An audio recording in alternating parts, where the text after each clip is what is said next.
ఒక గద్ద ఎత్తైన స్థలంలో ఎగురుతూ ఉంది. అంత ఎత్తైన స్థలంలో ఈ గద్ద ఎగరలేకపోతుంది. ఈ సమయంలో ఒక వేటగాడు ఆ గద్దను తన బాణంతో నేలకు రాల్చాలని చెప్పి ప్రయత్నం చేస్తున్నాడు. నేల కూల్చాలని ప్రయత్నం చేస్తున్నాడు. ఆ గద్ద ఎత్తైన స్థలంలో ఎగురుతా ఉంటే ఓరవలోనటువంటి మరొక గద్ద అంత ఎత్తు ఎగరలేక వేటగాడి దగ్గరకు వచ్చి ఆ ఎగురుతున్న ఆ గద్దను నువ్వు నేల కూల్చగలవా అని అంటే వేటగాడు అంటాడు, అదేగా నా ప్రయత్నం, అయితే నీకేం కావాలో చెప్పు, నేను నీకు సహాయం చేస్తాను అన్నాడు అన్నది ఈ గద్ద.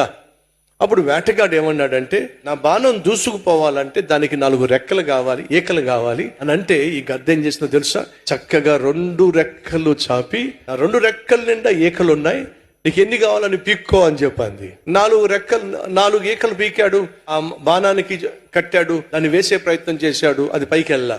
ఇది అనుకుంది, ఈ బాణం వెళ్ళిపోయి ఆ గద్దను గుచ్చుకొని కిందకి